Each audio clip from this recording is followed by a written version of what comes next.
Bonjour et bienvenue à cet épisode du Whisky Brunch. Aujourd'hui, on fait le tour des whisky blended. Slanger!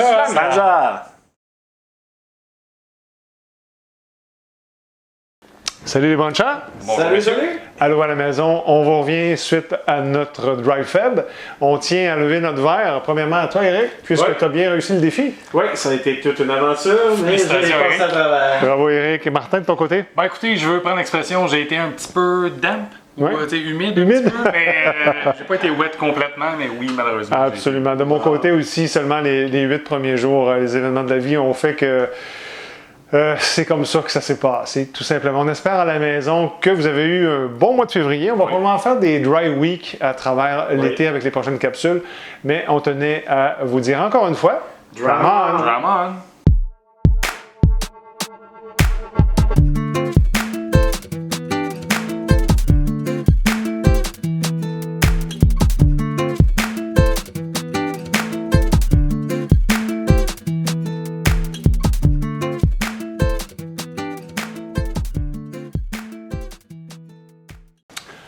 Bonjour, bienvenue à cet épisode. Salut les brunchers. Bonjour messieurs. Hey, bonjour! Comment allez-vous? Très bien, très bien. Au bout du whisky, ça On boit du whisky, ça va bien. Aujourd'hui, C'est on toujours une fait bonne journée. les blended. Les blended, c'est quelque chose de particulier puisqu'il y a différents types de blended. Il y a les blended malt. On peut avoir des single malt qui ont été mélangés entre eux. On peut avoir des blended grain aussi, qui sont à la base un autre grain avec du malt qui sont mélangés. Puis on a un blended tout court, où là, c'est un mélange de plein d'affaires. Un master blender qui fait ça. On appelle un Infinity Bottle. Un Infinity Bottle maintenant. On va revenir sur cet épisode d'Infinity Bottle éventuellement. Au Canada, la majorité des whisky canadiens, ce sont des blended. En Irlande, il y a des règlements aussi. Puis aux États-Unis, ça prend un minimum de 20% de vraiment straight whisky pour faire un blended. On ne descendra pas trop longtemps dans ce qu'est un blended. C'est quelque chose que vous allez retrouver majoritairement dans les bars. On parle du Johnnie Walker qu'on va parler tantôt.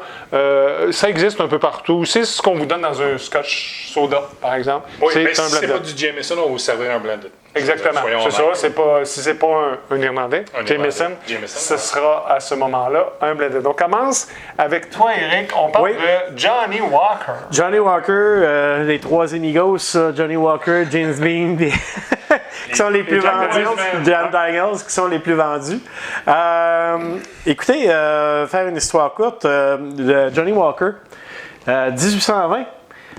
Mais sa profession n'était pas. effectivement. était un épicier. Exactement. Ça Puis, fait John, ça fait Johnny encore. Oui, c'est ça.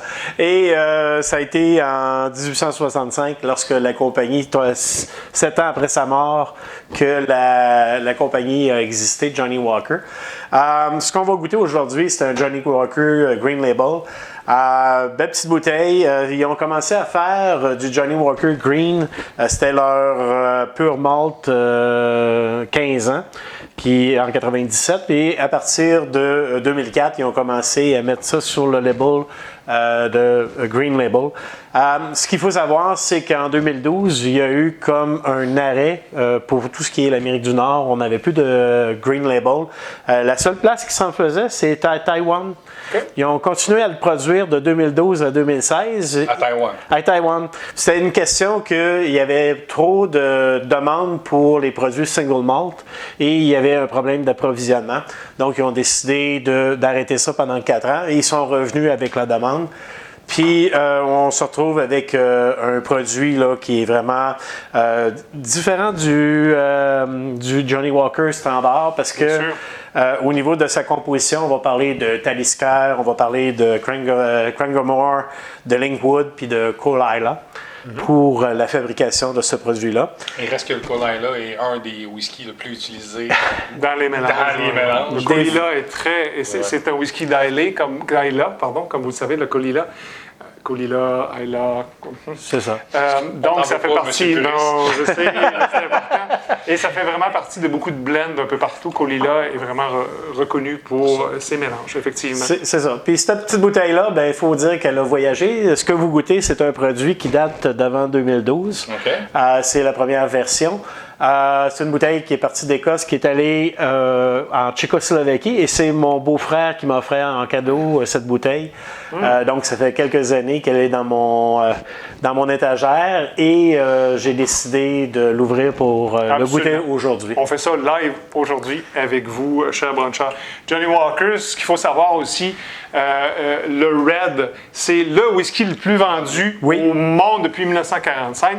Ils ont le Red, le Black, qui est un 12 ans, le Gold, le Blue, le Green. Je ne suis pas dans l'ordre, c'est pas important. Et chaque étiquette a 24 degrés, ce qui fait d'inclinaison, ce qui représente la marque Johnny Walker. Est-ce que le petit bonhomme, je vais l'appeler Monsieur Johnny Walker? Qui marche. Je pense que c'est l'icône la plus connue dans la bouteille carrée aussi, qui fait partie de... Donc, qu'est-ce qu'on a au nez? On a quelque chose de très intéressant. On n'est pas dans le Johnny Walker Red. C'est pas un bar brand. Désolé pour les... Non, c'est quand même un 43 d'ABV. Ouais. Il y a une belle présence. Des orchard fruit.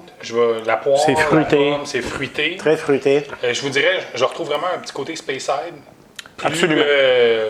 Plus basic. Là, dans Highland, Speyside. Highland, oui, je suis d'accord avec pas dans les marges un peu, mais... c'est très accessible, c'est très bon, Eric. Merci beaucoup de partager ça avec nous. Johnny Walker, c'est ce que vous allez trouver un peu partout. Si vous avez le choix entre le Red et le Black, prenez le Black juste parce que c'est un 12 ans. Oui, et si vous avez la chance, je vais être honnête, là, le Platinum 18, oh my God, vraiment un bon blanc. Et ça me rappelle un épisode d'une bouteille de Blue. Oui, de Blue. On a déjà raconté ça, parce que c'est quand même 200 $, puis on avait acheté ça alors qu'on était un peu moins à moyen, à 4 à 50 $, puis on a bu la bouteille. Dans le même soir, c'est ça. Exactement. Juste une petite parenthèse. À ce qui paraît, la nouvelle version que j'ai malheureusement pas goûtée semblerait être un peu inférieure à l'ancienne génération. Merci, Eric. Une belle longueur, c'est quand même moyen. À la fin, c'est très sec. Mais c'est ce que j'allais dire. Je sais que je vais comparer un vin chardonnay. C'est très sec, c'est bien, ça finit vite. C'est très sec. Oui, mais très intéressant. Merci Eric. On s'en va maintenant du côté de Martin avec Douglas Lane. Oui, Douglas Lane, qui est une de mes favorites. Écoutez, il se considère comme un embouteilleur indépendant, malgré le fait qu'ils ont, c'est une distillerie pareil, ils ont des produits, là. Ils sont basés à Glasgow depuis 1948, fait que c'est quand même récent comme entreprise.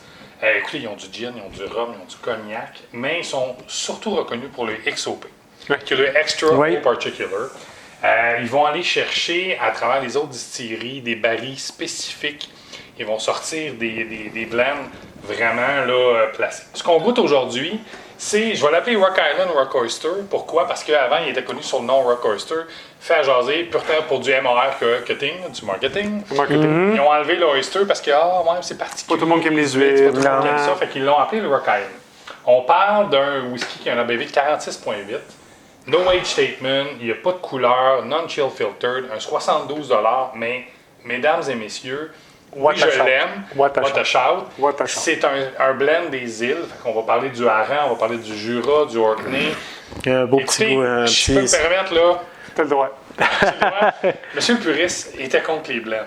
Je lui ai introduit le Rock Island à l'époque. Le Rock Oyster, qui était le Rock Oyster à ce moment-là. Le Rock Oyster à l'époque. Et depuis ce jour-là, il a fait comme... c'est correct, je comprends. Et j'en achète encore dès qu'il est disponible. Allez-y, c'est marin, c'est salin. C'est très salin. Varech, herbe. Moi, j'appelle ça un verre de la plage. Tu sais, les algues, le sel, c'est très, très bon. Un petit peu côté un peu quand tu es dans un port. Là. Oui. Puis, au goût, vous allez voir, pour moi, c'est le sel, c'est sûr. Mais là, je sais que je suis en gauche encore. Le petit côté avoine, le petit côté... céréales va ressortir, qui est intéressant. Puis oui, le côté summer est là. C'est long en bouche, c'est bon. C'est vraiment très bon. Pomme verte. Oui. Mais très verte, là. Une pomme verte qui est herbacée. C'est un thé vert, peut-être, un peu. Oui, puis la petite touche de poivre à la fin. Qui fait qu'il ramène le petit côté. C'est assez long en bouche. Le côté pomme qui est pas tout à fait mûr, que tu manges. C'est pas la tarte aux pommes, là. On n'est pas tarte aux pommes, on est dans une pomme verte, une Granny Smith là, qu'on croque, là, puis qui est surette un peu. Douglas Lane offre plein de produits, l'épicurien, Precious Beast.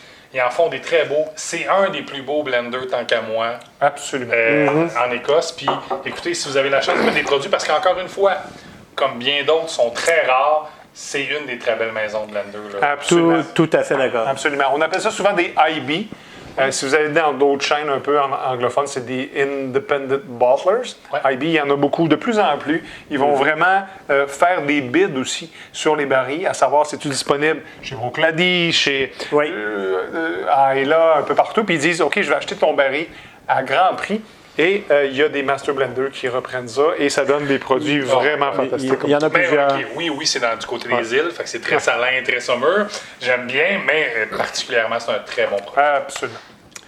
Merci Martin. On s'en va maintenant vers The Compass Box. The Compass Box, c'est un producteur de whisky, évidemment blended, mais qui est basé à Londres et qui a été fondé par un Américain.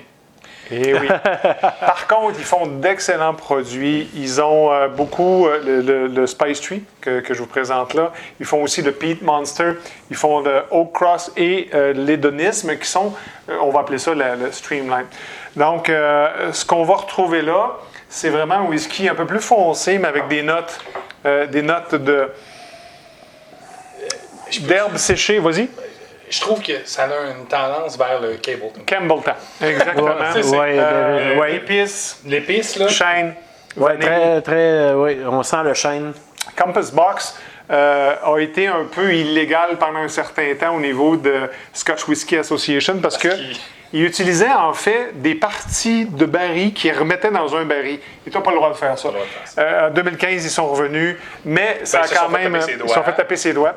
Et ce whisky-là, en 2015, a été nommé le Best Blended Malt au San Francisco World Spirit Competition. Écoutez, donc, c'est pas rien. Là. Très bon produit. C'est excellent. Très, très bon. Excellent. On trouve ça à l'SAQ. Pas trop cher. J'ai complètement oublié le prix, mais c'est pas important. 90, mais il me semble encore 90. Comme les Cableton puis les Douglas & Lane, c'est des produits qu'on ne voit pas souvent. Donc, quand vous avez la chance de les voir, c'est l'occasion. C'est des très bons produits. En finish, là, c'est fort, c'est riche, c'est très épicé. Tu as raison, Martin. C'est un Campbelltown. C'est pour moi, évidemment. Est-ce que vous vous rappelez qu'on a goûté le Cauldron de Douglas & Lane? Oui, absolument. Oui. Ça ressemble beaucoup. Ça ressemble beaucoup à ça. Ils ont des différences, là, c'est pas le même, mais c'est vraiment dans les mêmes lignées. Là. Compass Box, vraiment un petit côté fumé, oui, quand même. C'est un Américain qui a travaillé chez Johnny Walker, qu'on a présenté tout à l'heure, qui a décidé de partir ça, d'aller chercher des barils un peu partout et de faire des mélanges. Ils s'appellent eux-mêmes des whisky makers. Tout dans un mot. Ce mot-là n'existe pas dans le dictionnaire. Je ne cherchais pas sur Wikipédia. C'est Compass Box qui a vraiment fait ça, qui l'a inventé. Fondé à Londres en 2000. Donc, Compass Box. Ça, c'est de Spice Tree. Slancha. Nous sommes passés à travers quelques blended, messieurs. On va en faire 3 autres, simplement afin de vous donner beaucoup plus de choix à la maison. On ne les goûtera pas. Évidemment, on se limite à 3 par session. Eric, qu'est-ce que tu nous présentes? Le Sheep Deep. Un produit qui a été créé en 1974 par un gentleman farmer. Beau produit qui représente 16 single malt qui ont été mélangés ensemble, dont un des plus vieux, je pense, a 20 ans de maturité. La compagnie a été installée à Bristol en premier en Angleterre, mais elle est déménagée parce que ça a passé de main 4 fois et on se retrouve aujourd'hui dans le coin d'Édimbourg. Un beau petit produit, 40% d'ABV. Un blended vraiment, il y a l'original et lui ici c'est de Ayla. Fumé, tourbé comme je les aime, avec un goût de caramel. Dans ta palette, quoi. Oui, un beau produit. Important de bien le prononcer, le Sheep Dip. Martin, de ton côté? Je vais vous présenter le Jamie Dees. Écoutez, Jamie Dees, bref histoire, 1854 créé, 1877 enregistré, mais la plus belle histoire, c'est que Jamie Dees était un propriétaire de pub, c'était un brewer, il faisait de la bière. Puis il a décidé d'introduire un scotch dans ses pubs parce que, ben oui, tout le monde buvait. Fait qu'il a fait un blend un peu de sa sorte qui compose de 14 à 16, lui aussi, sortes de whisky.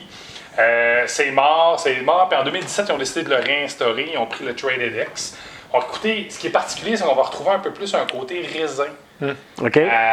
Au goût, si vous voulez, au nez, en bouche, cassonade, un peu chocolat noir. Fait que pour un blended, c'est quand même intéressant.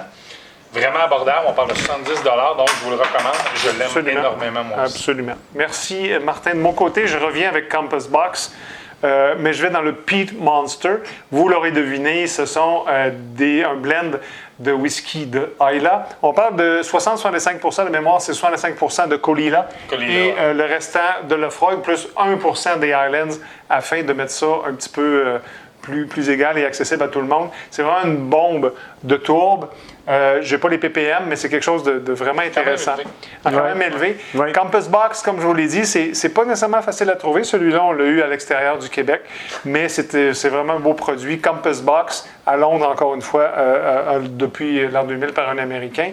Très beau produit. Sur ce, messieurs, je vous remercie. Super intéressant comme toujours. Oui. Ouais. À la maison, on vous demanderait, s'il vous plaît, faites un like, ça va nous aider à changer l'algorithme de Google. Abonnez-vous si vous ne l'êtes pas déjà. Et d'ici là, on vous dit... Drown on!